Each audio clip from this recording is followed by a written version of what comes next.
Hello there, and welcome to the Sleepy Scholar.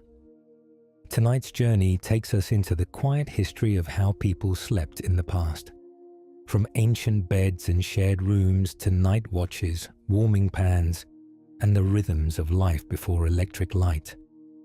We will explore how sleep changed across homes, cultures, seasons, and centuries, and how ordinary people made rest possible with the materials and customs they had. If you enjoy these quiet explorations, consider subscribing so you can easily return here whenever you need to rest. For now, get comfortable. Let your eyes grow heavy. Let's begin. At the edge of prehistoric hearths, sleep often gathered around warmth and firelight. In caves, rock shelters, and simple camps, the center of nightlife was usually the fire. It gave heat, helped keep insects and animals at a distance, and made darkness less complete. Sleep was not separated from the rest of survival. A family or small group might rest near tools, food, hides, and embers that needed care. The ground itself could be softened with skins, grasses, or branches, depending on what the place offered. These early sleeping places were practical before they were private. They remind us that, for most of human history, sleep was shaped by weather, animals, smoke, and shared protection. The bed began as a safe patch of ground, chosen carefully at the end of a long day.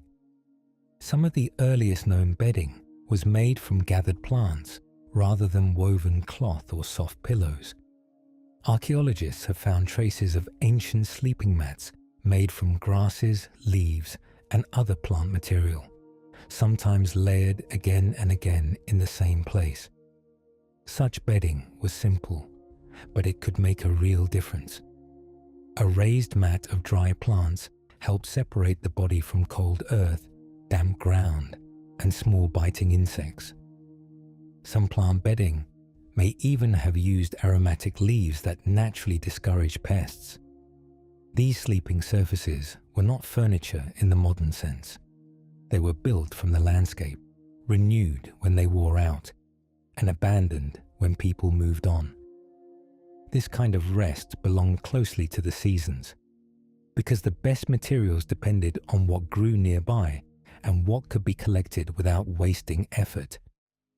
Ancient Egyptian households often raised beds off the floor to keep sleepers away from dust and crawling pests. In Egyptian homes, a bed could be a wooden frame with legs, often fitted with a woven surface that held the body above the ground. This small height mattered in a dry, sandy environment, where floors could collect grit and insects. Wealthier people might have beds carved with animal-shaped legs, while simpler households used plainer versions or mats. The raised bed shows how comfort and cleanliness were already connected in early civilizations. Sleep was not only a pause in activity, it was something arranged with thought. Even without thick mattresses, a lifted sleeping place changed the experience of the night. It made the bed a defined object inside the home, separate from the floor and slightly protected from the small disturbances below. Instead of soft pillows, many Egyptian sleepers used headrests that supported the neck. These objects were usually made from wood, stone, ivory, or similar hard materials, with a curved top for the back of the head or neck. To modern sleepers, they may look uncomfortable, but they served practical purposes in a hot climate. They helped air move around the head, kept elaborate hairstyles from being flattened, and lifted the face above dust or insects. Headrests were used by living people and were sometimes placed in tombs, where sleep and death carried deep symbolic meanings in Egyptian belief. Their shape tells us that comfort is not the same in every age. A useful sleep object can seem strange from far away, while still fitting perfectly into the habits, climate, and ideas of its own world. Across Mesopotamian cities, beds could show status as much as comfort. Texts and images from ancient Near Eastern societies suggest that rulers and wealthy families used finely made furniture, while many ordinary people slept on mats, rugs, or simpler platforms. A bed was not just a place for the body. It could belong to marriage, household order, inheritance, and social rank. In crowded city homes, sleeping arrangements depended on wealth, family size, and available space. Reeds, wool, leather, and woven textiles all played a part in making rest more comfortable. The contrast between rich and humble sleeping places was already clear thousands of years ago. People shared the same need for nightly rest, but the surfaces beneath them revealed much about the world they lived in, from labor and trade to household power and personal dignity.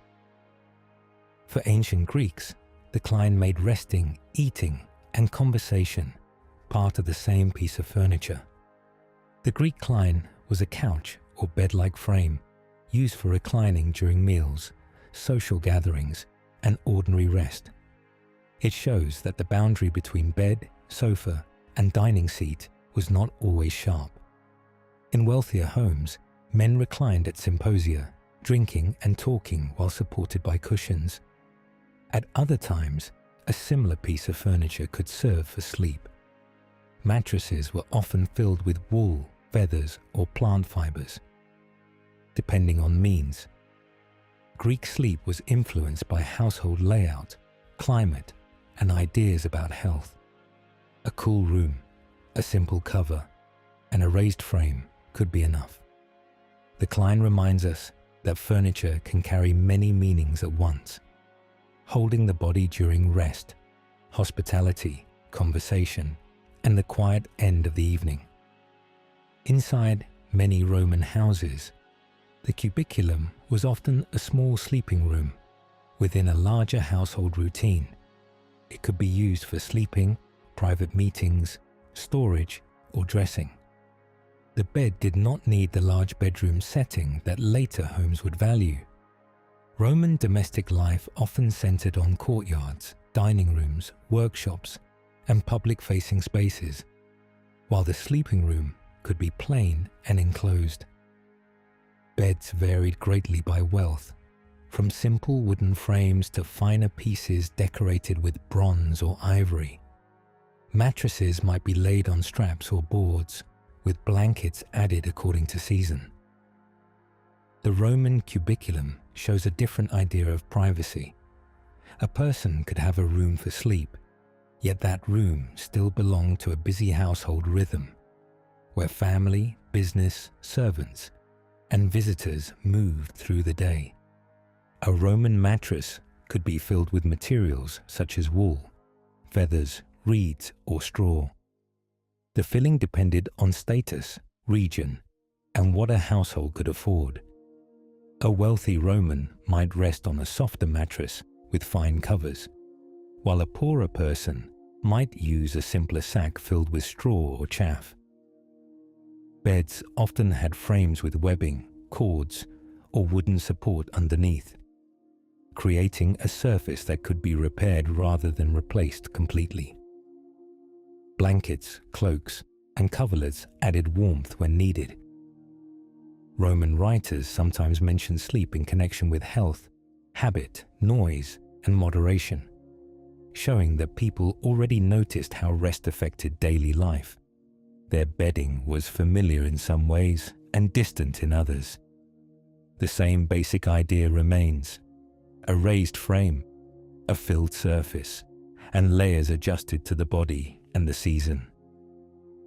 In many rural homes across history, sleeping near animals made practical sense when warmth, protection, and space mattered more than privacy. This was especially common in rural households where livestock represented food, wealth, and survival. A family might sleep in the same building as cattle, goats, sheep, or chickens, sometimes with animals kept below or in an adjoining area. The arrangement could make a house warmer because animal bodies gave off heat. It could keep valuable animals safer from theft or predators. It could save building materials in places where separate barns were difficult to maintain. To modern ears, the idea may sound crowded, but it made practical sense in a world of limited space and hard winters. Sleep happened within the whole household economy, close to work, food, warmth, and the living creatures that helped people endure. Across medieval Europe, beds were often shared by family members, servants, travelers, or guests. Privacy was not expected in the way many people expect it today. Houses were smaller, heating was uneven, and textiles were valuable. Sharing a sleeping place could conserve warmth and make better use of costly bedding. In inns, strangers might even share a bed when rooms were full. Within a household, children, apprentices, and servants often slept in shared chambers or halls. The idea of one person in one private bedroom became common much later and first among those with enough money and space. Medieval sleep was communal because medieval life was communal. A bed could be a family resource, a guest provision, and a warm shelter inside a chilly building. Rest was personal, but the space around it was often shared. Among wealthy households, the medieval great bed could be a social object, as well as a place to sleep. Large beds in wealthy homes could display carved wood, bright textiles, and expensive hangings. They showed a household's prosperity because cloth, stuffing, and skilled carpentry required money. Some great beds were so large that several people could sleep in them, especially when hospitality demanded room for guests. A bed might be listed carefully in wills or household inventories, treated almost like treasure. It could stand in a chamber where visitors were received, making it part of the public face of private life. This is very different from the modern idea of the bed as hidden and personal. In the medieval world, the finest bed could express status, welcome, warmth, and family identity all at once, even while remaining a place for ordinary nightly rest. A straw mattress made sleep depend on harvest, storage, and steady household care. A simple mattress, often called a tick, could be filled with straw, hay, chaff, or other available plant material. It softened the bench, frame, or floor, but it did not stay fresh forever.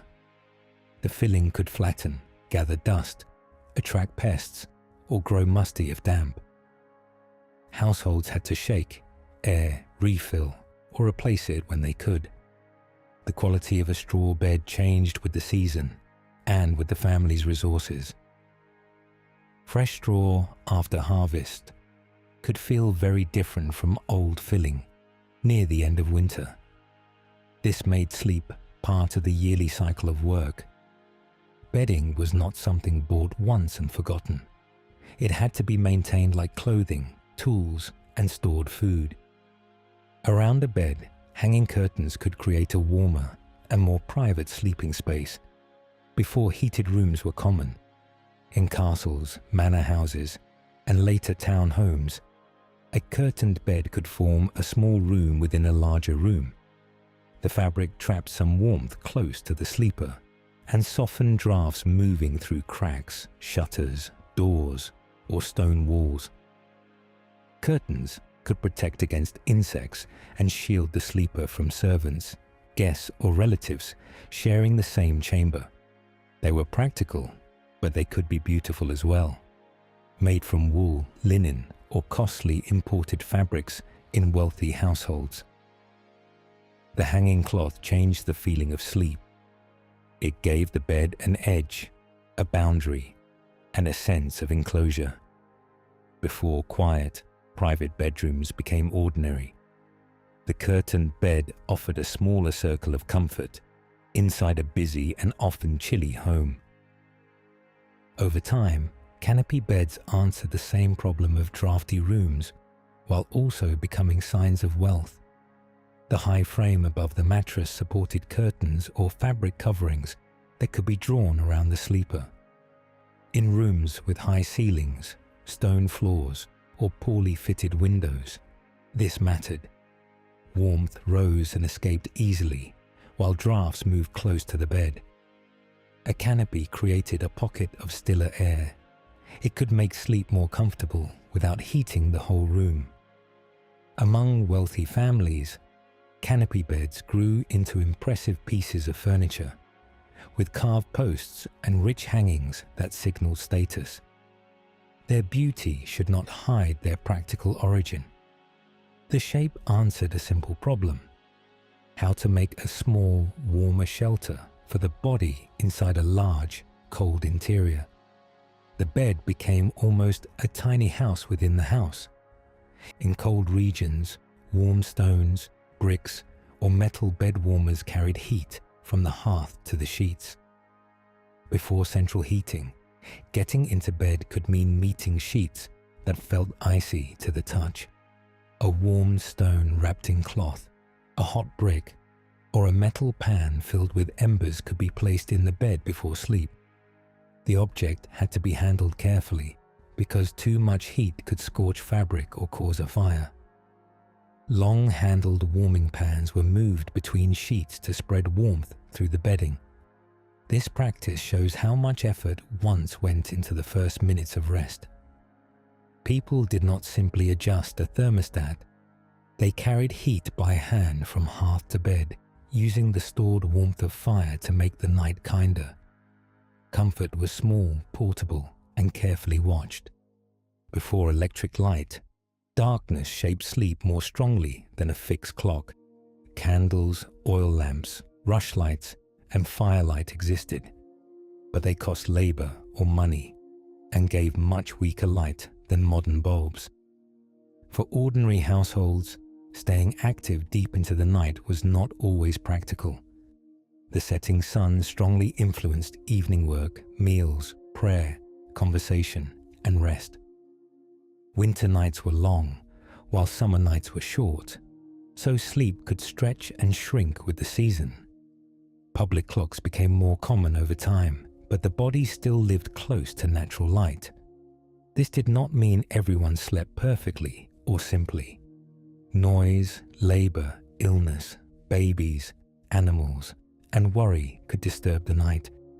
Yet darkness had a stronger authority than it does today. The day ended because the world itself grew dim. Some early modern records describe nights divided into a first sleep and a second sleep.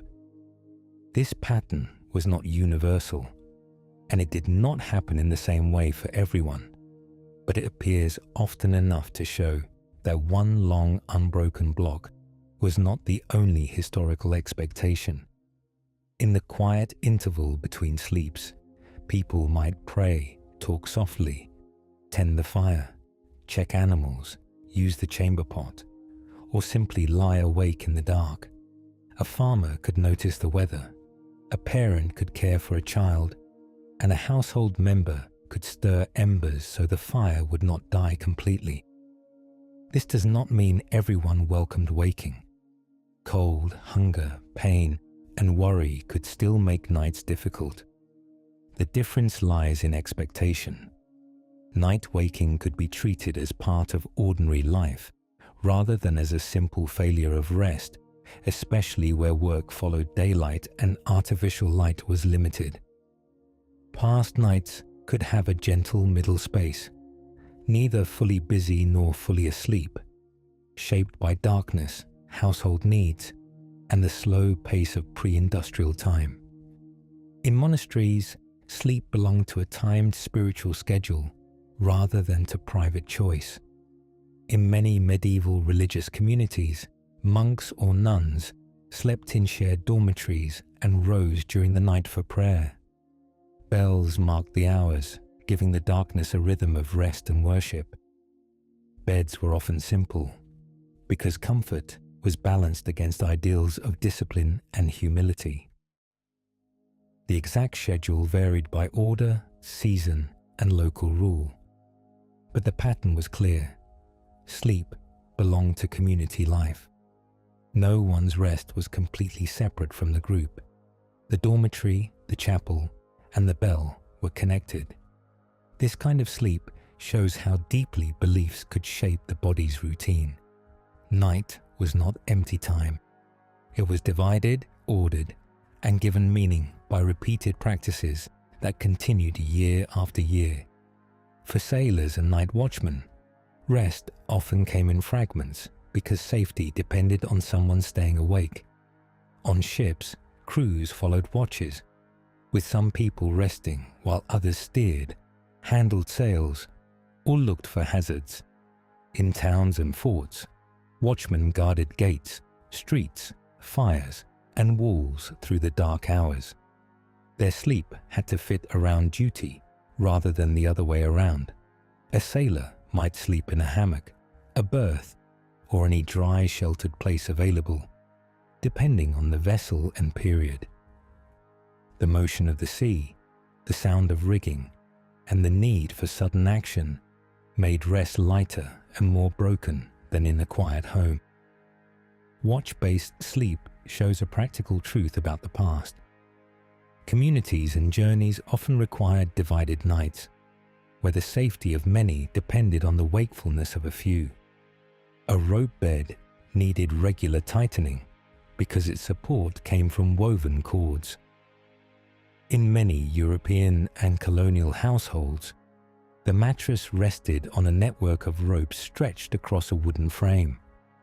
Over time, the ropes loosened under body weight, making the bed sag in the middle. Tightening them restored a firmer surface and made the mattress feel more even. This is one reason a bed was not just furniture, but a small household system that needed care. The frame, cords, mattress, covers, and curtains all worked together. A person might sleep on straw, wool, or feathers, but the support underneath mattered too. The phrase often linked with tight sleep may sound familiar today, though its exact origin is debated. What is certain is simpler. An old bed could be tuned by hand, like a practical object built for use. For those who could afford them, feather beds offered softness in a world of hard floors and rough benches. A featherbed was a large cloth case filled with feathers or down, laid above the mattress or used as the main soft layer. It could feel warm, deep, and yielding compared with straw or rushes. The best fillings came from birds such as geese or ducks, and the work of collecting, cleaning, and stuffing feathers made the bedding valuable. Wealthier households could own thick feather beds, while poorer families might only dream of such softness. These beds also needed airing, shaking, and protection from damp. Their comfort was never completely effortless. A featherbed shows how people in the past valued softness when they could get it. In a chilly room, a deep-filled bed could feel like stored warmth from the whole household. Across colder regions, wool blankets helped sleepers keep useful warmth even when rooms were damp or chilly. Long before modern synthetic fabrics, wool was one of the most important bedding materials in colder regions. Sheep could provide fleece year after year, and woven wool could become blankets, coverlets, or bed hangings. Wool fibers trap air, which helps slow the loss of body heat. This made wool useful in houses where fires burned low overnight and winter air slipped through walls or windows. A blanket might be heavy, scratchy, costly, or carefully treasured, depending on its quality. In some homes, wool bedding was passed down, repaired, or listed among household goods. The warmth of past sleep often came from animals, not machines. Sheep, looms, and patient household labor helped turn a cold room into a bearable night. Clean linen sheets became signs of care because they could be washed, aired, and shown. In many European households, linen was valued not only for comfort, but for what it said about order and care.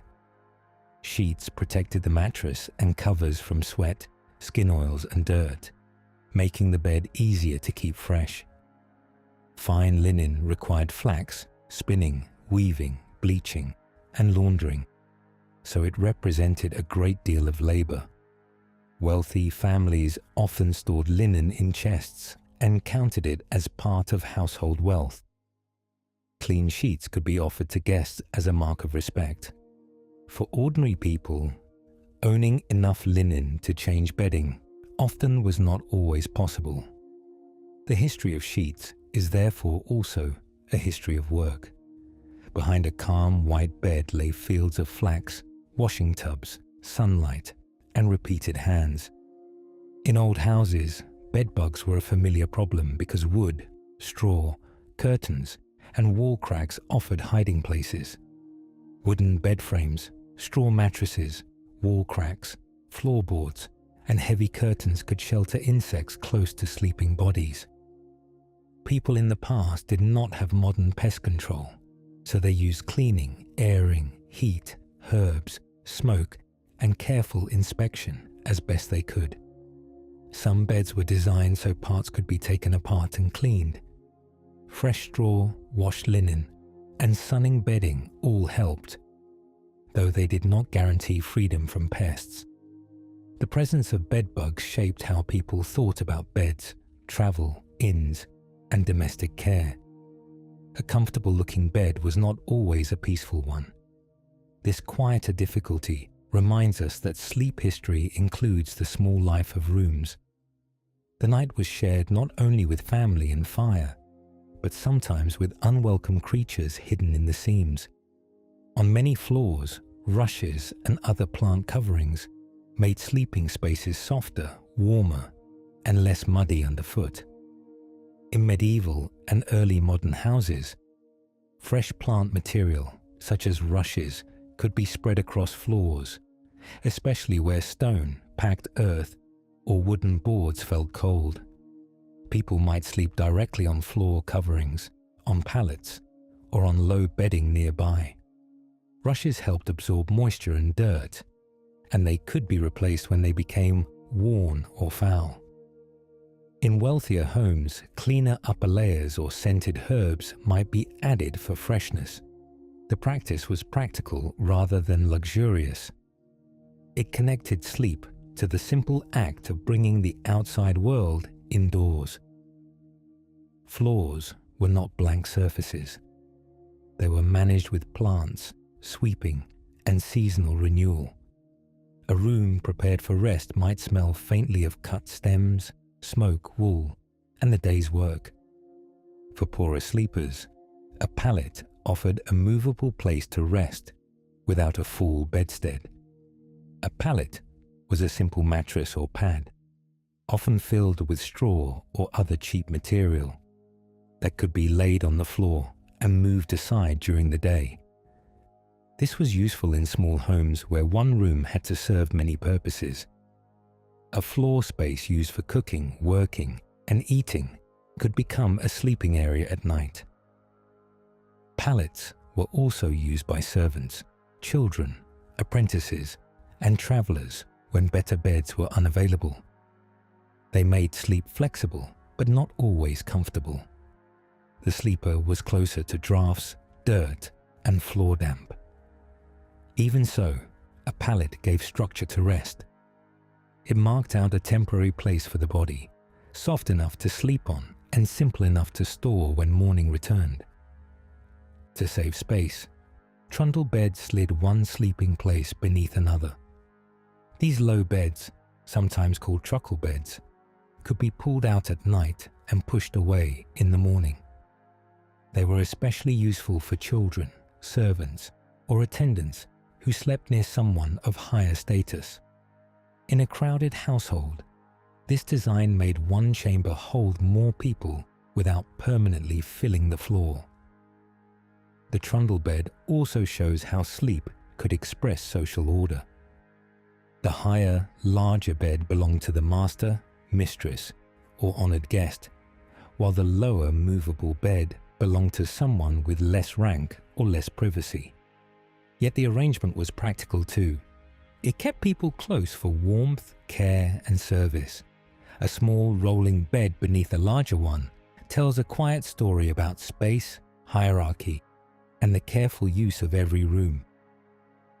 Within large households, servants often slept close to their work because they were needed before and after daylight. In large homes, servants might sleep in attics, kitchens, halls, corridors, or small rooms near the family they served. Some slept near fires that had to be watched, doors that had to be opened, or children who needed care. Their bedding could be simple, with narrow beds, pallets, blankets, or shared spaces. Sleep was shaped by rank as much as by tiredness. A servant's night could be interrupted by bells, illness, guests, animals, or early kitchen labor. Privacy was limited, and comfort depended on the generosity and wealth of the household. This arrangement reminds us that historical sleep was not equal. In the same building, one person might rest behind curtains in a fine bed, while another slept lightly near the tasks of mourning. For children, sleep commonly happened in cradles, shared beds, or small movable beds near adults. Separate bedrooms for every child were not the usual pattern in most households. Babies might be rocked in wooden cradles or placed close enough for feeding and care during the night. Older children often shared beds with siblings, servants, or parents, especially in small homes. This kept children warm and made supervision easier. It could also reflect the simple fact that beds and rooms were expensive. Childhood sleep was part of family life rather than a private retreat. The sounds of adults, animals, tools, and fire could be nearby. A child's sleeping place changed as the household changed, as younger siblings arrived or as space opened. Rest grew out of family structure, not from a fixed idea of personal space. A cradle turned human, rocking into a piece of furniture for infant sleep. A cradle could be made from wood, wicker, or other local materials, often with curved rockers underneath. The gentle motion copied the movement of arms, while allowing a caregiver to sit, work, or rest nearby. Cradles varied from plain household objects to decorated family pieces. They were practical in crowded homes because they gave an infant a defined and movable sleeping place. Some could be placed close to the bed, near the hearth, or beside a working adult during the day. Their use also shows how infant sleep has always required attention from others. A baby's rest depended on feeding, warmth, safety and appliancy, and repeated soothing. The cradle is a quiet invention, shaped around small needs and the steady rhythm of care. Supported sleeping was used in some situations, but it is not accurate to say that everyone in the past slept sitting upright. Pillows, bolsters, folded blankets, or sloping beds could raise the upper body when comfort or health made that useful. This might help a person with breathing discomfort, digestion trouble, or a cough. It could protect styled hair, make nursing easier, or simply suit a habit learned over time. Some short-looking old beds can be explained by smaller average body size, thick frames, display choices, or later interpretation, so they are not proof of one universal sleeping posture. The main lesson is that sleep position was flexible. People arranged the body according to health, fashion, climate, and available bedding, rather than following one rule about lying flat. A nightcap helped keep the head and neck warm when rooms lost heat before morning. In homes without central heating, the air could become cold long before morning, especially when the fire burned low. A simple cap made from linen, wool, or cotton added a small but useful layer of insulation. It was common for both practical and social reasons, and it appears often in images and descriptions of past domestic life. The cap also protected hair from dust, bedding oils, and drafts. For people who slept in shared or partly public spaces, night clothes created modesty as well as warmth. A nightcap may seem old-fashioned now, but it belonged to a wider system of nighttime clothing. Before heated bedrooms, people did not only cover the bed, they dressed the sleeping body for the cold journey through the dark. Loose nightshirts and shifts placed washable cloth between the body and the bedding. In many households, people did not own large wardrobes, but a simple linen garment worn at night could protect blankets and mattresses that were harder to clean. These loose garments were practical, modest, and suited to houses where people might share rooms or be seen by family and servants. They could also be worn under daytime clothing or adapted from everyday linen, depending on the period and household. Clean night clothes were more available to the wealthy, while poorer people had fewer changes and more limited washing. Even so, the idea was important. A layer close to the skin could be cleaned more often than a whole bed. Sleep clothing quietly linked comfort, hygiene, privacy, and the hard work of laundry. A chamber pot allowed people to stay indoors when outside privies were cold, dark, or distant. Before indoor plumbing, leaving the bed could mean crossing a yard, hallway, or stairway by candlelight. In bad weather, this was unpleasant and sometimes unsafe. A chamber pot kept under the bed or in a corner made nighttime needs easier to manage. It was a common object across many levels of society, though its materials and decoration varied. Servants often emptied and cleaned pots in wealthier homes, while ordinary families handled the task themselves. The chamber pot belongs to the practical side of sleep history. It reminds us that rest depends on the body's ordinary needs, not only on pillows and blankets. A sleeping room had to support the whole night, including its interruptions. Closed box beds created snug, wooden sleeping spaces inside many cold, shared European rooms. In parts of rural Europe, people used built-in beds enclosed by wooden panels, doors, or curtains, sometimes looking almost like cupboards set into the wall. The enclosure helped hold warmth around the sleeper and gave privacy in a room shared by several people. It also saved floor space because the bed became part of the house itself, often with storage nearby or above. Airflow could be limited, so the design was not perfect by modern standards, but in cold, crowded houses, the benefits were clear. People made small, warm spaces because large, warm spaces were expensive. The sleeping body became the center of its own little climate, protected from drafts by wood, cloth, bedding, and the shape of the room. Northern China's Kang combined sleeping platform, stove, and household warmth into one system. The Kang was a raised masonry platform, warmed by heat from a stove or fire that passed through channels underneath.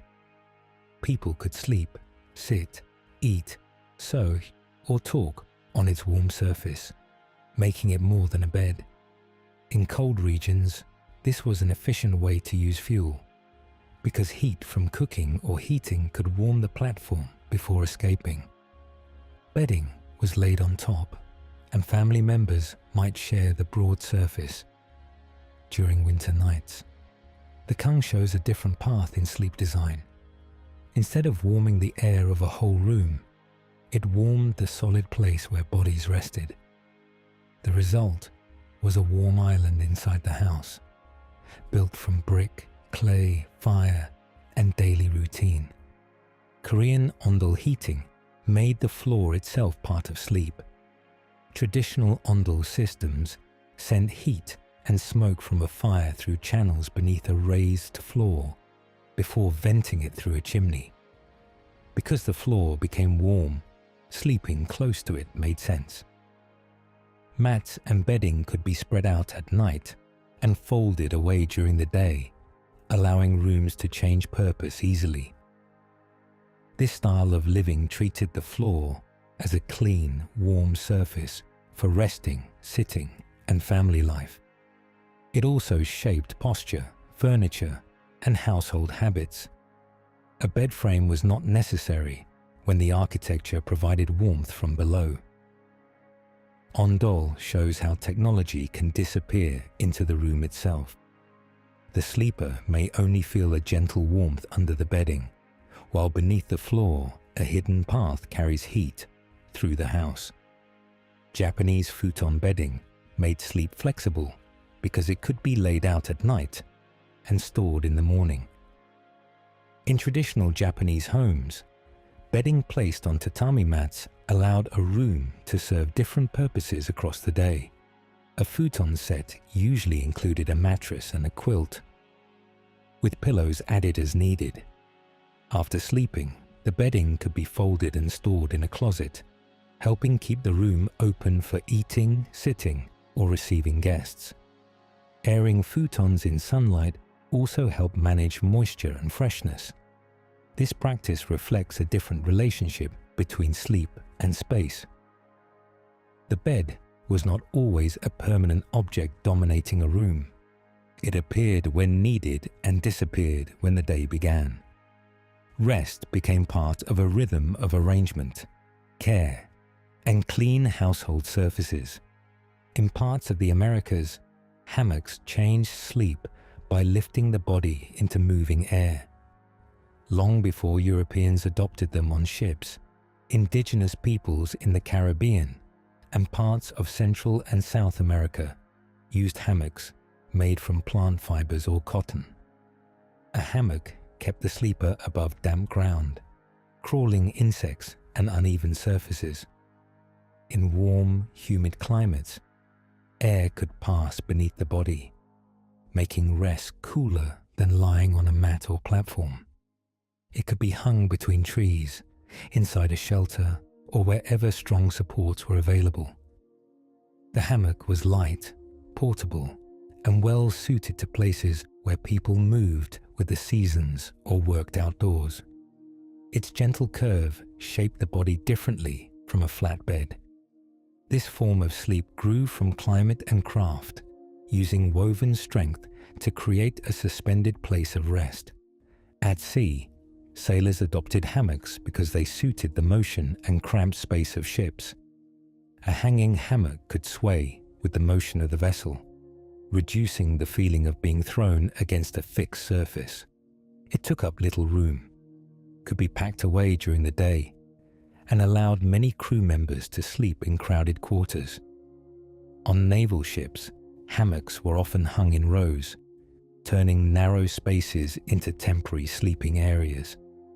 They could be aired, rolled, and stored when not in use. The design was practical in a world where every bit of space mattered. A sailor's rest was still shaped by watches, weather, noise, and duty. But the hammock offered a small measure of adaptation. Instead of fighting the sea's movement, it moved with it, making sleep possible in a restless wooden world. Across much of South Asia, the charpoy provided a raised, woven surface for sleep and daily rest. A charpoy is a simple bed frame, often made with a wooden structure and a web of rope, cord, or woven material stretched across it. It can be used indoors, in courtyards, on rooftops, or in shaded outdoor spaces. The design is light enough to move but strong enough for daily use. In hot weather, air can flow beneath the sleeper, making it cooler than a mattress placed directly on the ground. the woven's surface can be repaired or tightened when it begins to sag. Charpoys are used for sleeping, sitting, resting during the day, and receiving guests. Their long use shows how a bed can be both ordinary and elegant in its practicality. It answers climate, social life, and household flexibility with a few strong materials. Woven sleeping mats made from reeds, straw, bamboo, or palm leaves were light, local, and easy to store. In many parts of Asia, Africa, and the Pacific, a mat could turn a clean floor into a sleeping surface within moments. The exact material depended on the plants available nearby and the skills of local makers. Mats allowed air to pass around the body, dried faster than thick bedding, and could be rolled up during the day. They were especially useful in warm climates where heavy mattresses were unnecessary or uncomfortable. A mat could be simple, but it still carried craft. Good weaving made it smoother, stronger, and more durable. This kind of sleep was close to the floor, close to the house's daily rhythm, and close to the materials of the surrounding landscape. Where insects made night difficult, mosquito nets became important sleeping tools. A net hung over a bed, mat, hammock, or cradle created a thin barrier between the sleeper and the small life of the dark. In warm regions, this mattered not only for comfort but for health, because mosquitoes can carry serious diseases. Before modern screens and insect control, netting allowed people to keep some airflow while reducing bites. Fine fabric, careful hanging, and tucked edges all made the barrier more effective. Nets could be used in homes, military camps, travel shelters, and colonial settlements, though access varied by wealth and place. Their beauty can be quiet, like a pale room within a room, yet their purpose is very practical. A mosquito net shows how sleep often depends on small protections that stand between the body and the surrounding world. During hot nights, rooftops and open courtyards often offered cooler air than closed rooms. Thick walls could hold the warmth of the day long after sunset, while an open roof allowed cooler night air to move around the body. In many towns and villages, flat roofs became useful living spaces during warm seasons. Families might carry bedding upward in the evening and return it indoors after sunrise. Courtyards served a similar purpose, offering air, shade, and a protected open space within the home. This kind of sleep was shaped by temperature as much as by privacy. The sky itself became part of the sleeping room, with stars, night sounds, and shifting air above. It reminds us that the bedroom has not always been a sealed interior.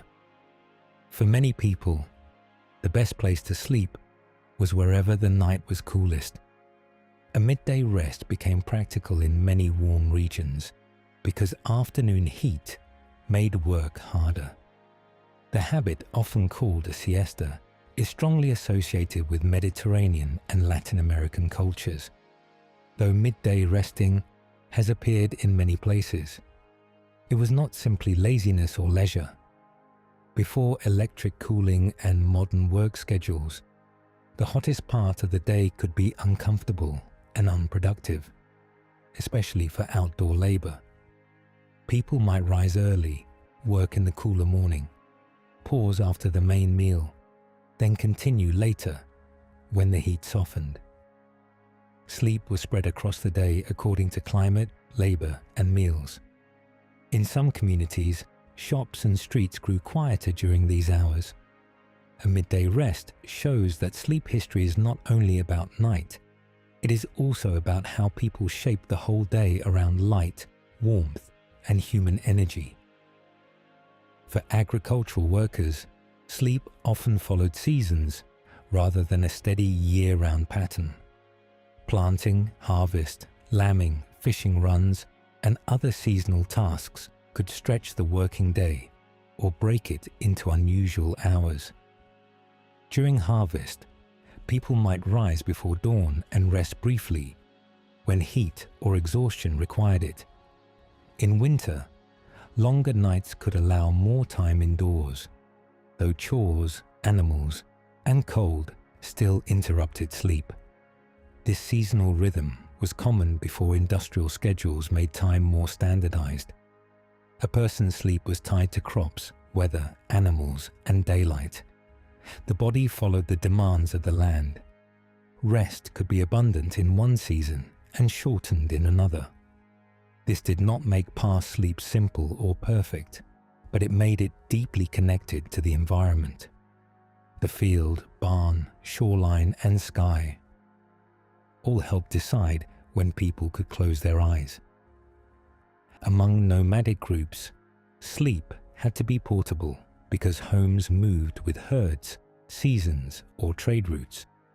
In tents, yurts, teepees, and other movable shelters, bedding had to be packed, carried, repaired, and arranged again in a new place. Materials came from the life of the group: wool, felt, hides, woven rugs, blankets, mats, and wooden supports. Sleep was not tied to one permanent room. It was rebuilt wherever the camp settled. This made knowledge of weather, ground, wind, and shelter placement very important. A good sleeping place needed dryness, protection, and warmth, even when the landscape changed. Portable bedding could be beautiful as well as useful, carrying family patterns and skilled work across long distances. Such sleep reminds us that home can be a repeated arrangement, made from familiar objects placed carefully beneath a changing sky. A yurt created a warm sleeping space by combining circular structure, felt insulation, and a central hearth. Used by many pastoral peoples of Central Asia, the yurt could be taken apart and moved, yet it formed a strong shelter when assembled. Its wooden frame supported layers of felt made from animal wool, which helped hold heat in cold climates and soften wind. Inside, family space was organized around the hearth, storage, bedding, and social customs. People could sleep on rugs, mattresses, or folded bedding arranged along the sides. The round shape helped resist strong winds and made the interior feel unified. A yurt was not only a tent, it was a carefully designed home for mobile life.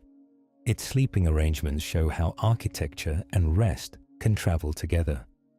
Warmth, order, and family routine could be carried across open grasslands. On the North American plains, teepee supported rest inside a movable shelter suited to wind, smoke, and changing camps. Used by many indigenous peoples of the North American plains, the teepee combined long poles with hide or later canvas coverings. Its shape shed wind well, and the smoke hole helped manage the hearth inside. Bedding could include robes, hides, blankets, mats, or other materials placed around the interior according to family use and custom. The structure could be taken down and moved, which suited communities whose lives were connected to seasonal travel and the movement of animals. Sleep inside a teepee was close to fire, family, stored belongings, and the sounds of the camp. It was not a separate bedroom, but part of a whole living space. The shelter made rest possible by balancing warmth, ventilation, portability, and strength. Arctic and subarctic sleepers used furs, skins, and snow shelters to conserve warmth in extreme cold. In regions where winter temperatures could be severe, sleep required deep knowledge of materials and shelter. Animal skins and furs provided insulation because they trapped air close to the body. Raised platforms, packed snow, windbreaks, tents, and seasonal houses all helped reduce heat loss. An igloo, where used, could be much warmer inside than the open air because snow itself can insulate. The sleeping area might be lined with skins and shared for warmth. These arrangements were not rough accidents. They were skilled responses to a demanding environment. Rest depended on knowing how cold moves, how wind enters, and how bodies keep heat together. In such places, a sleeping space was a careful invention made from snow, animals, patience, and experience. For desert travelers, sleep had to answer cold nights as much as hot days. Deserts can lose heat quickly after sunset, so bedding had to answer both daytime heat and nighttime chill. Travelers, herders, and caravan groups used cloaks, blankets, mats, tents, and sheltered places to rest after long movement across dry landscapes. Sleeping near pack animals, goods, and companions could provide security. A tent or windbreak reduced blowing sand and protected the sleeper from sudden changes in temperature. In some desert cultures, thick woven textiles were valuable because they could serve many purposes: shade by day, warmth by night, and padding on hard ground. Desert sleep shows the difference between climate as a single idea and climate as a daily cycle. The same place that demanded shade in the afternoon could require warm covering before dawn. Along long trade routes, caravanserais gave travelers a safer place to sleep. Across parts of the Middle East, Central Asia, North Africa, and South Asia, these roadside inns or enclosed resting places supported merchants, pilgrims, animals, and goods. A caravanserai could offer a courtyard, rooms, water, storage, and shelter from weather or danger. Sleep there was rarely private in the modern sense.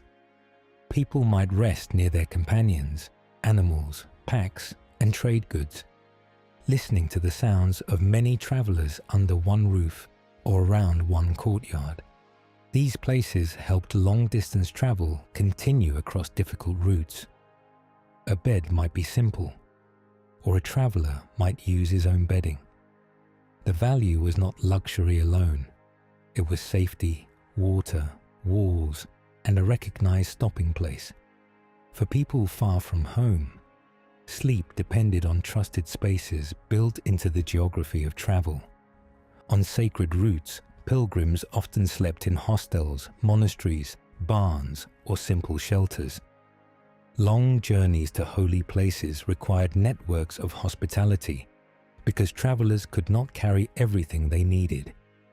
In medieval Europe and beyond, religious houses sometimes offered beds, floor space, food, or protection to those on the road. Conditions varied widely. Some pilgrims found warm rooms and proper bedding, while others slept crowded together on straw or rough floors. The journey itself shaped sleep, with tired bodies resting wherever charity, payment, or weather allowed. Pilgrim sleep was practical and meaningful at the same time. The discomfort of travel could be understood as part of devotion, yet people still needed warmth, shelter, and safety. A pilgrim's night reminds us that rest can belong to a larger purpose, folded into roads, rituals, and the kindness of strangers. In coaching inns, travelers rested according to the rhythms of horses, roads, and timetables. Before railways became common, long-distance travel by coach could be slow, tiring, and interrupted by stops to change horses or rest. Inns provided food, drink, stables, and beds, but the quality of sleep depended on money, crowding, noise, and luck. A traveler might share a room, hear hooves in the yard, or be woken early for departure. The bed was part of a larger travel machine that included roads, weather, servants, luggage, lamps, and stable work. Inns were social places as well as sleeping places, full of news, strangers, and movement. Sleep there was temporary and public in feeling. A coaching inn night belonged to the road, offering a pause between miles rather than the settled calm of home. Military camps made sleep temporary because soldiers rested near equipment, orders, and danger. Throughout history, armies have slept in tents, barracks, ships, fields, forts, and rough shelters made from whatever materials were available.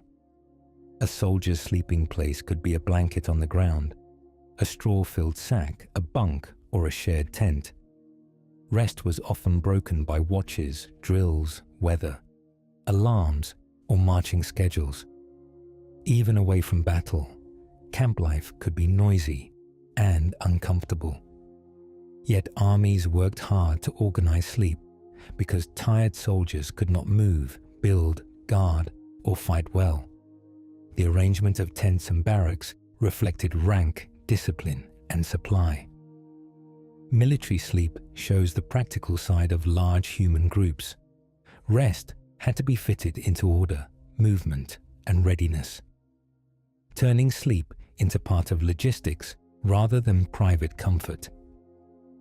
Rows of barracks beds and bunks saved space by stacking or lining up many sleepers in one room. As armies, navies, schools, hospitals, and workhouses grew more organized, shared sleeping halls became common in many institutions.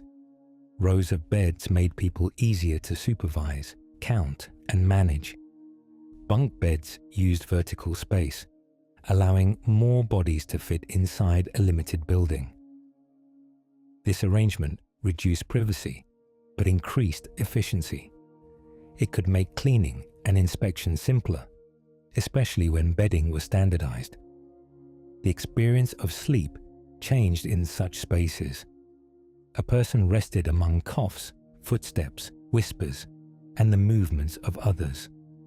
The bed became a unit in a system. Institutional sleeping rooms show how modern organization reached even into the night, arranging bodies in rows according to rules, schedules, and the needs of large groups. With industrial work, factory clocks and shift schedules began reshaping sleep more sharply. As mills, mines, and factories expanded, time became less tied to sunrise and more tied to machines, bells, and wages. Some workers rose very early to reach the workplace. Others labored late or through the night when production demanded it. Crowded housing, noise, smoke, and long hours could make rest difficult. The change was not only about losing sleep, it was about sleep becoming part of industrial discipline. A person's body had to match the schedule of the workplace, even when that schedule ignored daylight or season. This marked a major shift from older rural rhythms.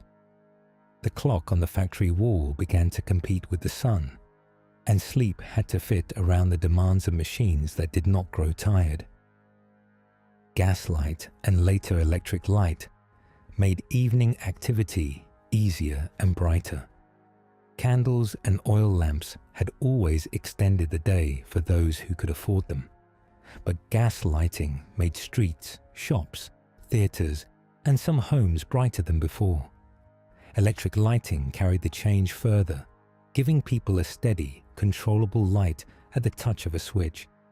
Work, reading, entertainment, and social life could move deeper into the night.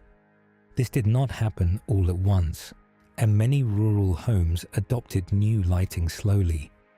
Still, the direction was clear. Darkness lost some of its power to end the day. Brighter evenings encouraged later schedules and changed expectations about bedtime. Modern sleep grew in a world where night could be partly remade, not by the moon or hearth, but by pipes, wires, and glowing rooms. As towns grew larger and busier, urban noise changed the experience of night. In earlier villages, night sounds often came from animals, weather, nearby people, and the occasional traveller. In growing cities, sleepers heard carts, horses, bells, taverns, workshops, street sellers, factories, and later trains. People living above shops or inside crowded districts could not expect silence when the sun went down. The sleeping room was part of the street's wider soundscape, especially before sealed windows and modern building materials reduced outside noise. Some people became used to these sounds, while others complained about broken rest. The city made sleep less dependent on darkness alone. Movement, trade, entertainment, and labor continued after evening, carrying sound through narrow streets and thin walls. A city sleeper rested inside a human-made rhythm that could keep turning long after midnight. Tenement housing often made sleep crowded because families lived in small, divided spaces. In fast-growing industrial cities, poor workers and immigrants sometimes rented rooms in buildings with little fresh air, limited light, and shared facilities. A single room might serve as kitchen, workshop, living space, and sleeping area. Beds, pallets, chairs, and floor spaces could all be used at night. Privacy was limited, and different family members might keep different work hours. The sounds of neighbors passed through walls, floors, courtyards, and stairways. For many people, the main problem was not a lack of desire for comfort, but a lack of space and money. Tenement sleep shows how housing conditions shape the body's night. A bed can only be as calm as the room around it, and the room belongs to a larger world of work, rent, and survival. A boarding house turned sleep into part of a shared commercial household. In many cities, workers, students, migrants, and travelers rented beds or rooms in homes run by a keeper.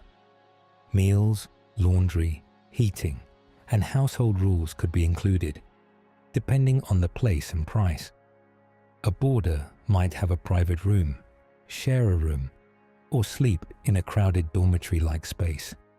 The arrangement offered flexibility for people who were not settled enough to keep a whole home of their own. It also brought noise, limited privacy, and close contact with strangers. The bed was both personal and rented, a temporary claim inside someone else's building. Boarding house sleep belonged to a world of movement, employment, and city life. It gave people a place to rest while their permanent future was still being made. Where industrial schedules ran day and night, beds were sometimes used in turns. In some industrial settings, a bed might be occupied by different people at different hours, especially where workers were poor, rooms were scarce, or shifts ran through day and night. This practice is often called hot bedding. It was not a comfortable ideal, but a response to crowded cities, low wages, and workplaces that operated beyond daylight. One person might leave for work while another came in to sleep. Bedding could stay warm, used, and difficult to keep clean. The arrangement shows how deeply industrial time entered the home. Sleep was no longer only tied to the sleeper's own body. It could be scheduled around another person's labor and the demands of a workplace that never fully paused. Metal bed frames became popular partly because they were easier to clean than heavy wooden beds. Wooden frames could be beautiful, but their joints, cracks, and carvings offered hiding places for bedbugs and dust.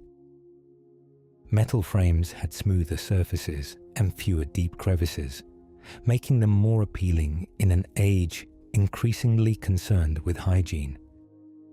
They could be wiped down, moved, and produced in more standardized forms. In hospitals, barracks, schools, and ordinary homes, metal beds suggested order, cleanliness, and modernity. They did not solve every problem, but they changed the look and care of the sleeping room. The bed became less like a carved family monument and more like a practical, washable object. This shift reflects a wider change in domestic life, where comfort, health, and cleaning began to shape furniture choices more strongly. With bed springs, flexible support began to sit beneath the mattress itself. Before springs became common, many beds relied on ropes, boards, straps, or simple frames.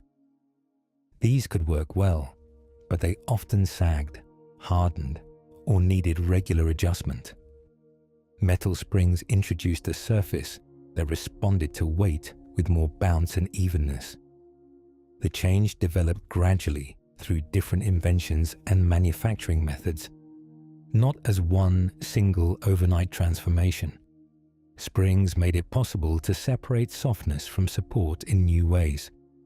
A mattress could rest on a more responsive base instead of depending entirely on its own filling. For many households, this was part of a broader movement toward manufactured comfort. The bed became more engineered, with hidden metal parts shaping the feeling of the night. Beneath the sheets, industrial craft quietly entered the most familiar piece of furniture in the home.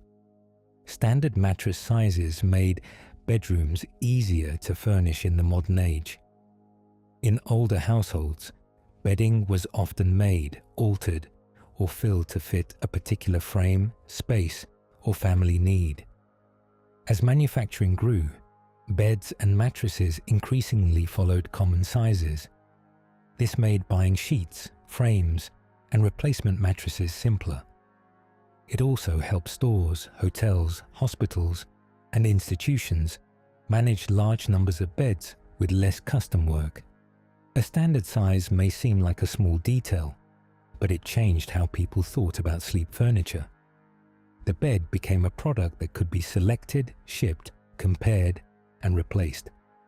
This standardization did not erase personal habits, but it did make the sleeping room more predictable. The modern bed grew from factories as well as homes, shaped by measurement, mass production, and the quiet convenience of parts that fit together.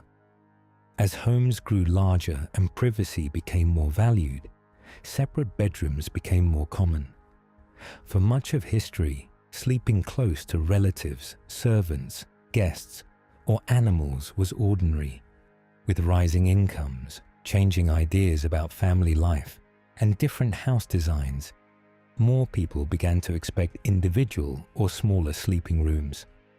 This change happened unevenly, first among wealthier groups and later across wider society.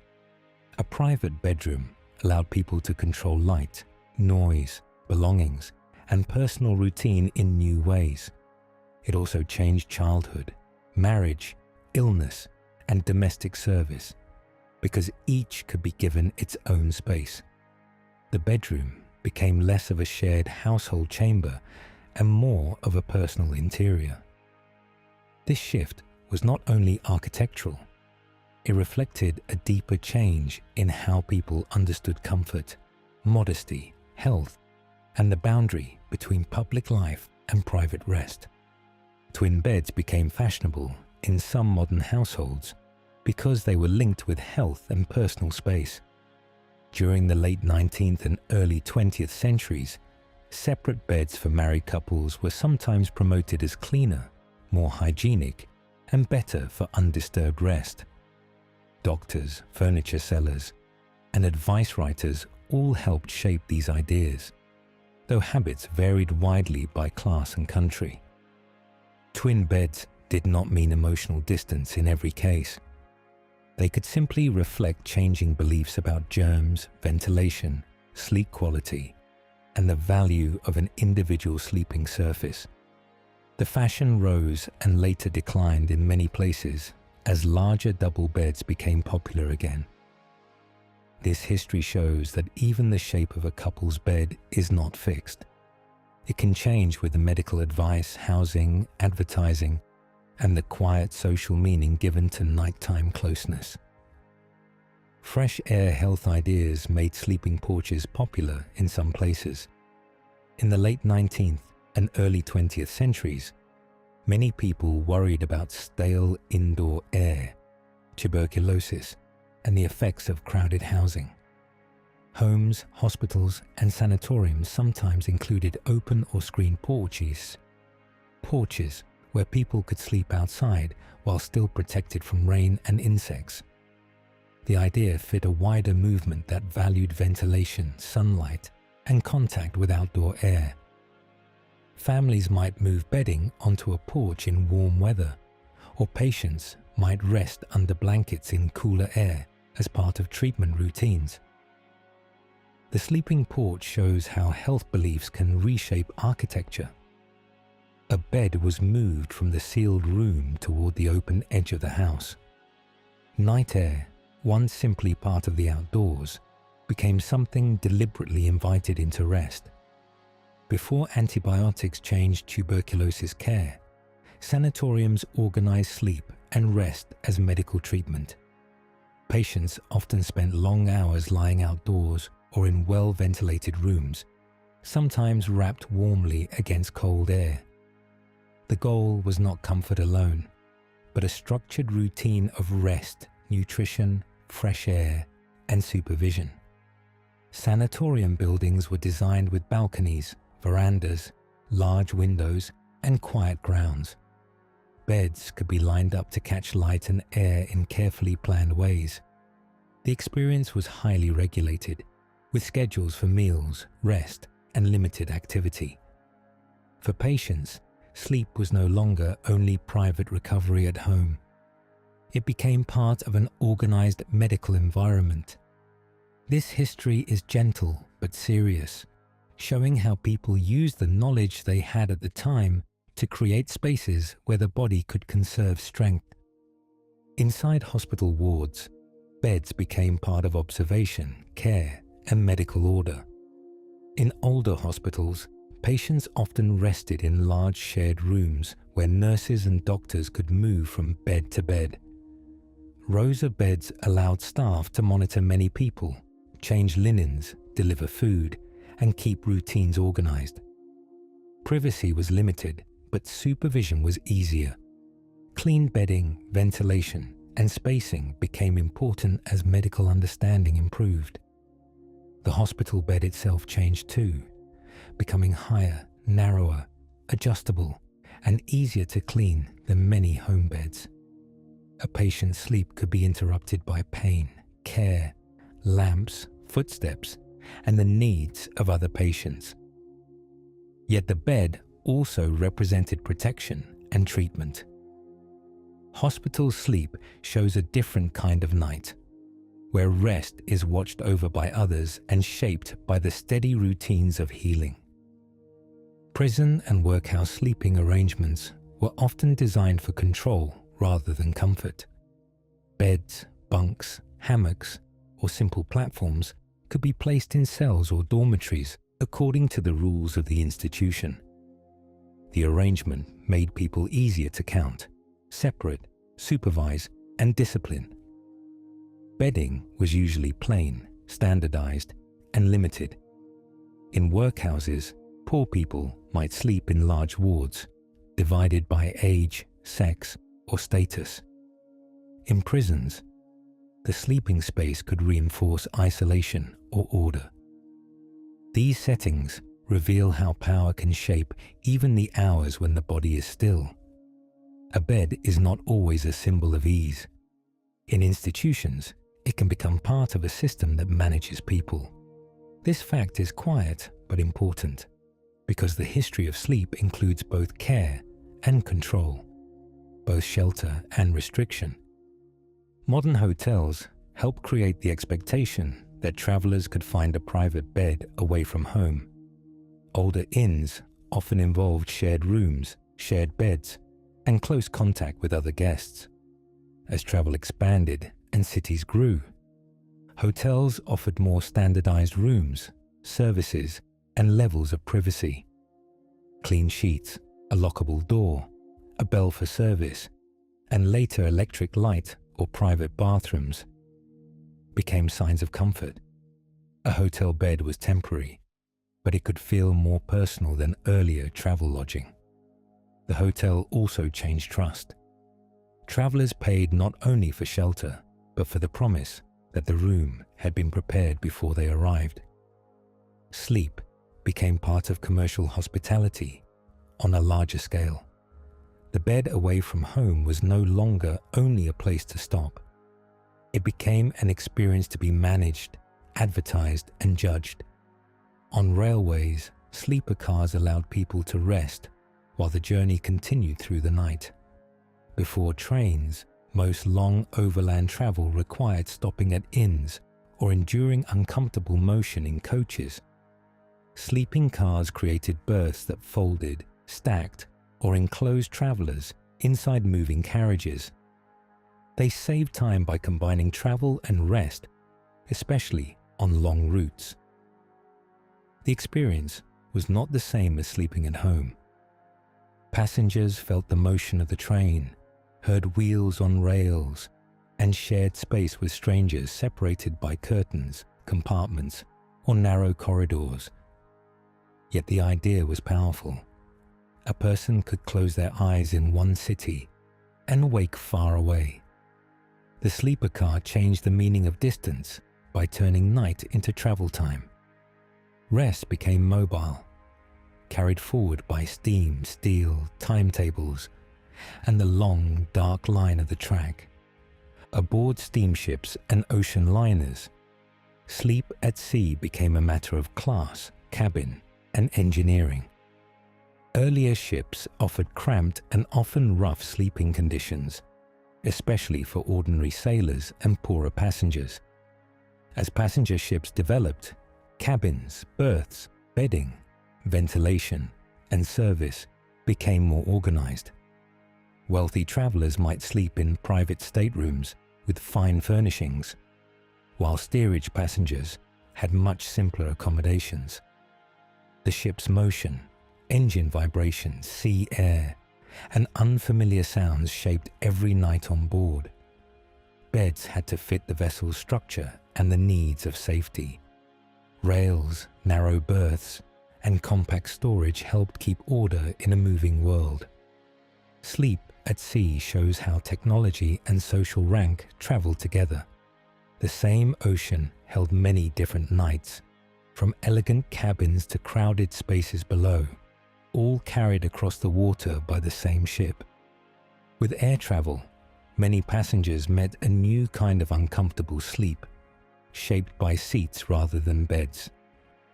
In the early decades of passenger flight, journeys were shorter, louder, and often more physically demanding than today. As long-distance air routes grew, passengers began trying to rest while sitting upright in narrow spaces. Only the wealthiest travelers could expect more generous reclining seats or later lie-flat arrangements. Cabin pressure, engine noise, time zones, and cramped posture all affected rest. This was different from the railway sleeper or ship cabin, where a bed could be built into the journey. Airplanes made travel faster, but not always kinder to the sleeping body. The plane seat became a modern compromise, a place made for safety and space efficiency, where travelers still tried to borrow sleep from the hours between departure and arrival. Mechanical alarm clocks moved wake-up time from household rhythm to personal machinery. Before reliable personal alarms, people woke with daylight, roosters, church bells, factory whistles, servants, family members, or professional human wakers in some industrial towns. Mechanical alarm clocks allowed individuals to set a chosen time and be summoned by a device beside the bed. This gave workers, students, and households more control. But it also made sleep answer more firmly to schedules. The clock did not care about darkness, dreams, weather, or tiredness. It rang because time had been measured and assigned. This small object changed the feeling of morning. Wakefulness became less dependent on the gradual arrival of day and more connected to appointments, trains, offices, schools, and shifts. The alarm clock placed industrial time directly on the bedside table, before alarm clocks were widely affordable and reliable. Professional knocker-uppers woke workers in some industrial towns. In some industrial towns, especially in Britain and Ireland, people paid others to tap on windows or doors early in the morning. A knocker-upper might use a long pole, a stick, or other simple tool to reach upstairs windows without entering the home. The job existed because factories, docks, mines and mills required people to arrive on time before dawn or at unusual hours. This service turned waking into a small public trade. One person's livelihood depended on making sure many others did not oversleep. The practice faded as alarm clocks became common and cheaper. It leaves behind a vivid picture of sleep under industrial discipline. Even the end of the night could be outsourced, carried through dim streets by someone whose work was to wake the sleeping city. Electric fans and improved heating made bedrooms easier to control. Before such technologies, people managed temperature with fires, shutters, curtains, bed warmers, clothing, open windows, and seasonal habits. Fans helped move air during hot nights, while improved heating reduced the icy discomfort of winter rooms. Later systems made it possible to warm or cool entire homes more evenly. These changes affected bedding, night clothes, architecture, and expectations. Heavy curtains, thick blankets, and enclosed beds became less necessary in many modern houses. People began to expect the room itself to support comfort, not just the bed. This did not happen everywhere at once, and fuel costs still mattered. Yet the direction was clear. Sleep moved from a world of adapting the body to the room toward a world where the room could be adjusted to the body. Pajamas entered many Western wardrobes through global trade and changing ideas about comfortable night clothes. The word comes from clothing styles associated with South and West Asia, where loose trousers and tunics were worn in daily life. In Europe and North America, pajamas became increasingly popular for men during the 19th century, and later spread more widely across age and gender. They offered an alternative to the long nightshirt, giving the sleeping body separate garments for the upper and lower halves. This could feel practical in colder rooms, shared houses, or travel settings. Pajamas also show how sleep clothing moved through empire. Commerce, fashion, and domestic habit. A garment that once belonged to one cultural setting was reinterpreted elsewhere as bedtime clothing. The quiet clothes people wear to bed can carry long histories of contact, adaptation, and changing comfort. Electric blankets brought direct, controllable heat into the bed itself. Earlier sleepers warmed beds with bricks, pans, hot water bottles, heavy quilts, or the shared warmth of other bodies. Electric blankets changed that arrangement by placing gentle heat inside the bedding, usually through insulated wires connected to a control. They became more common in the 20th century, especially in places with cold winters and bedrooms that were expensive to heat fully. The appeal was simple. The bed could become warm before the sleeper entered it. This reduced the shock of cold sheets and allowed some people to use less room heating. Safety standards improved over time as designs changed. The electric blanket shows a modern version of an old desire. People had always carried warmth towards sleep, but now warmth could wait inside the bed, adjusted by a small switch. A hot water bottle made warmth portable, without keeping live embers near the sheets. Earlier bed warmers sometimes used coals, which required caution because fire and bedding were a dangerous mixture. A hot water bottle could be filled, sealed, wrapped, and placed near the feet or body. The earliest versions were made from materials such as metal, stoneware, or ceramic, while later rubber versions became familiar in many homes. They were especially useful in cold bedrooms, sick rooms, and homes where heating was limited. Their warmth faded slowly during the night, making them a temporary companion rather than a full heating system.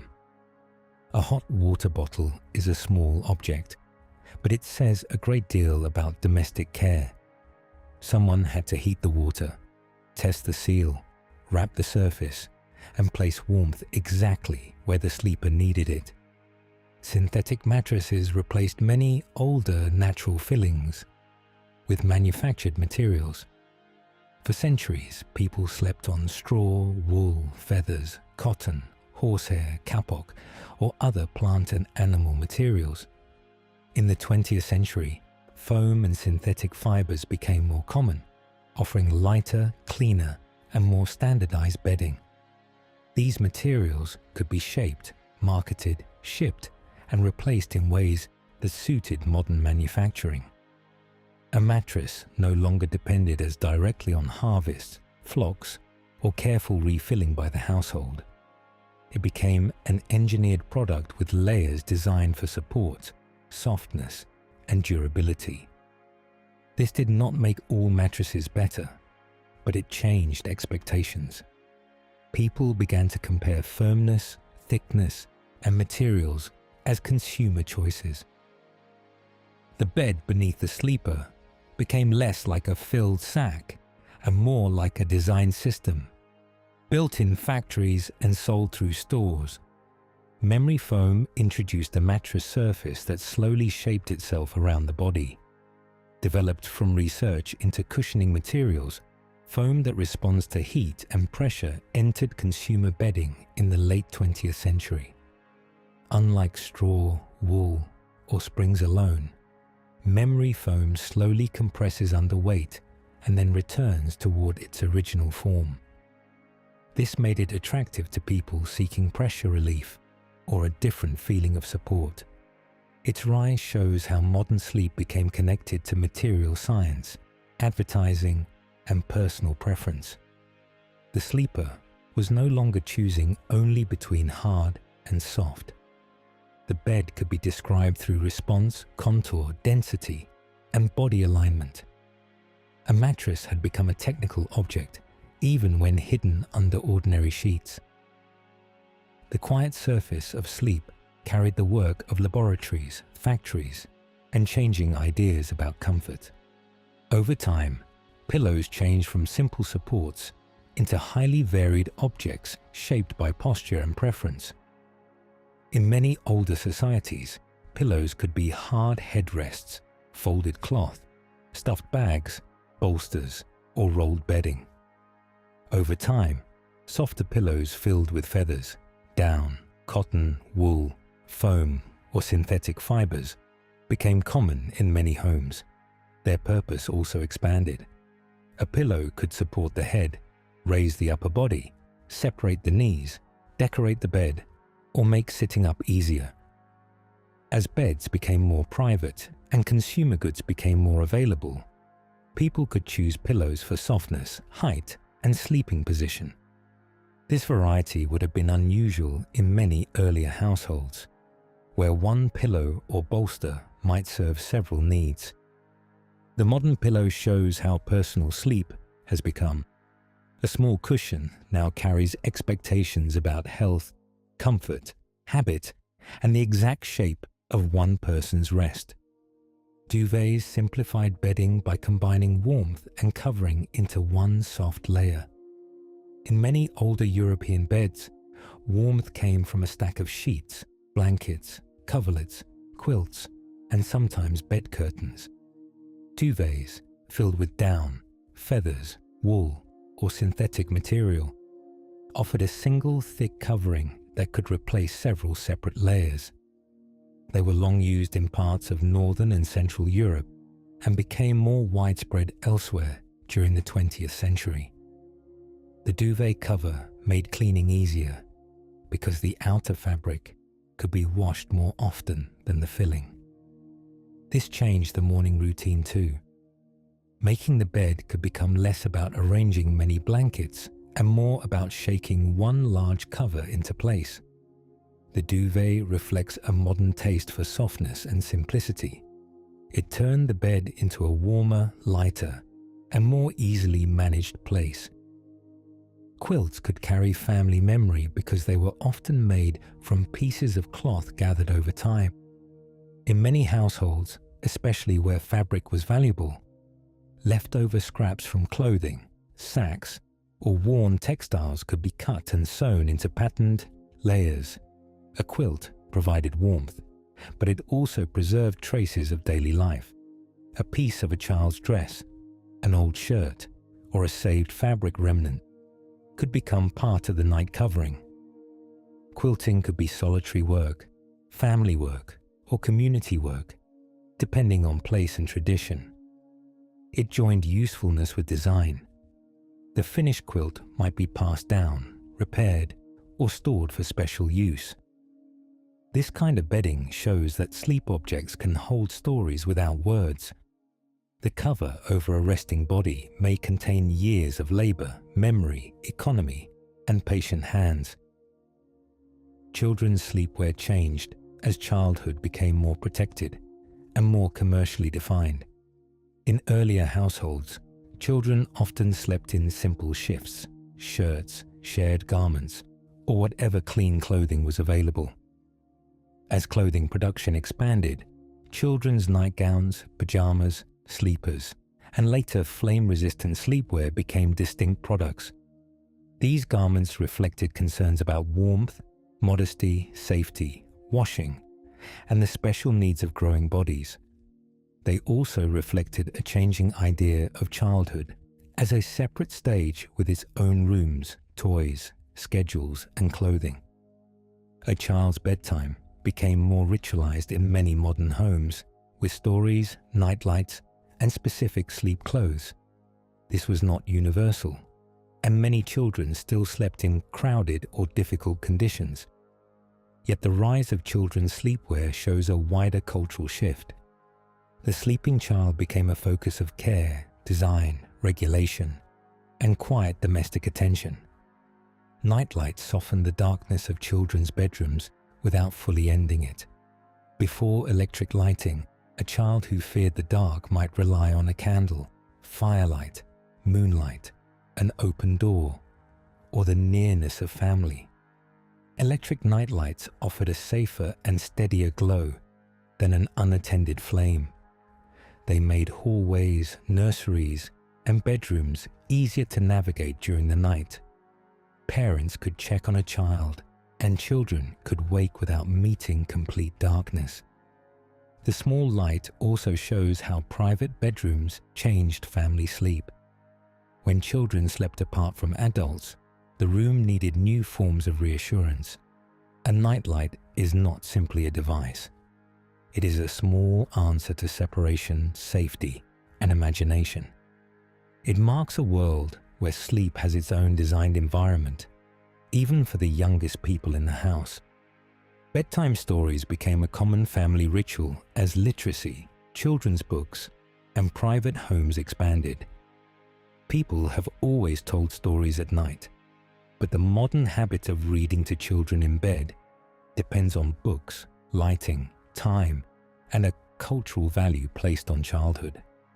In many older households, evening storytelling might happen near the hearth, in shared rooms, or among several generations at once.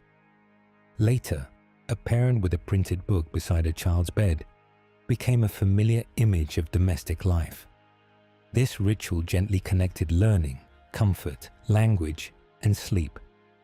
It did not replace work or discipline in every home, but it became an ideal many families recognized. The bedtime story shows how rest can be prepared through voice and attention. A child's night could begin not only with blankets, but with a small journey carried by words. Sleep research laboratories turned rest into something scientists could measure from the body itself. For most of history, sleep was observed from the outside through behavior, habit, dreams, and health. In the 20th century, scientists began recording brain waves, eye movements, breathing, and muscle activity during sleep. This made it possible to describe stages of sleep and to study problems such as insomnia, sleep apnea, and narcolepsy more carefully. A sleeper in a laboratory looked ordinary, lying in a bed at night, but wires and instruments revealed hidden patterns. Sleep became not only a personal experience, but a subject of scientific mapping. This changed medicine, psychology, and public knowledge. The old mystery of the night did not disappear. It simply gained another layer, where quiet bodies could be studied through signals moving across paper and screens. The discovery of rapid eye movement sleep showed that dreaming has a visible physical pattern. In the 1950s, researchers identified periods when sleeping people showed quick eye movements, active brain patterns, and vivid dreaming when awakened. This stage became known as REM sleep. It changed older assumptions that sleep was mostly a uniform state of rest.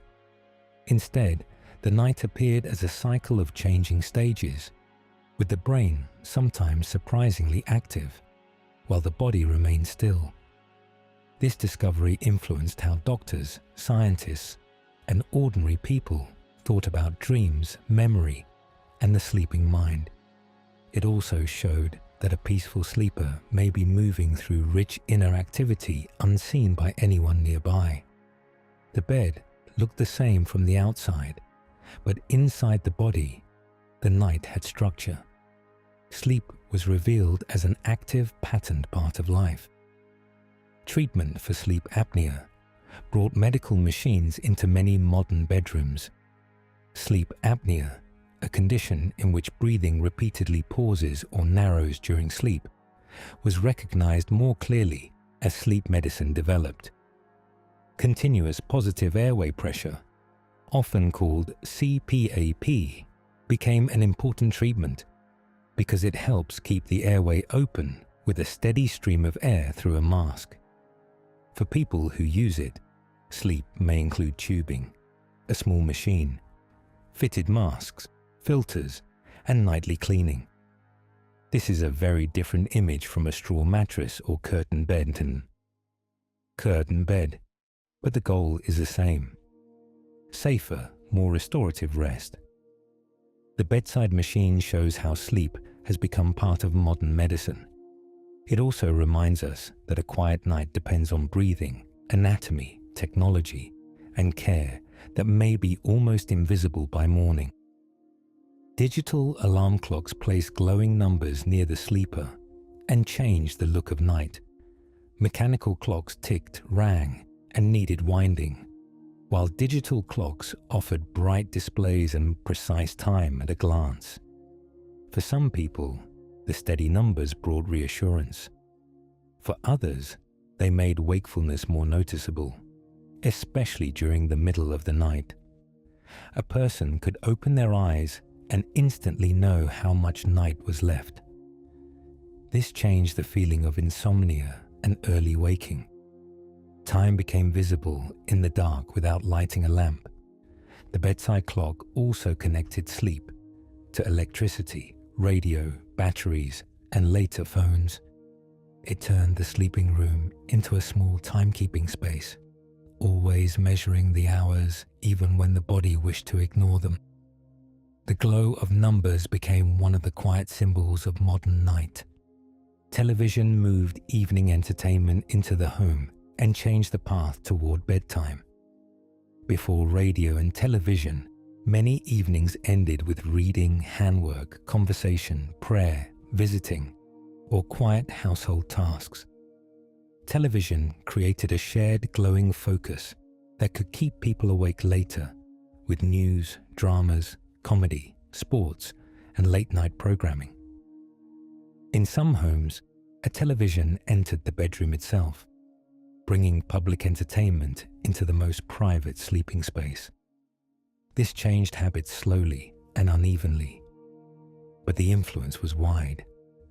Bedtime could be delayed by one more episode, one more broadcast, or a program scheduled after dark.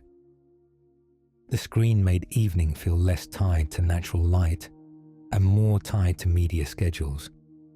It became a new kind of hearth, not giving warmth, but gathering attention. For many sleepers, the road to bed began to pass through a rectangle of light.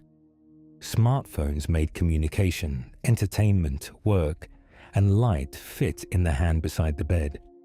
Unlike a book, clock, radio, telephone, or television, a smartphone combines many nighttime objects into one small device.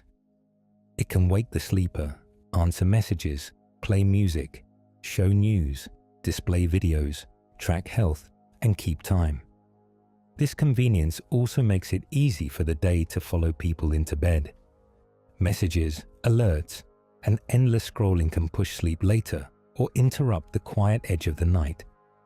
The smartphone is one of the newest changes in the long history of sleep, but it continues an old pattern.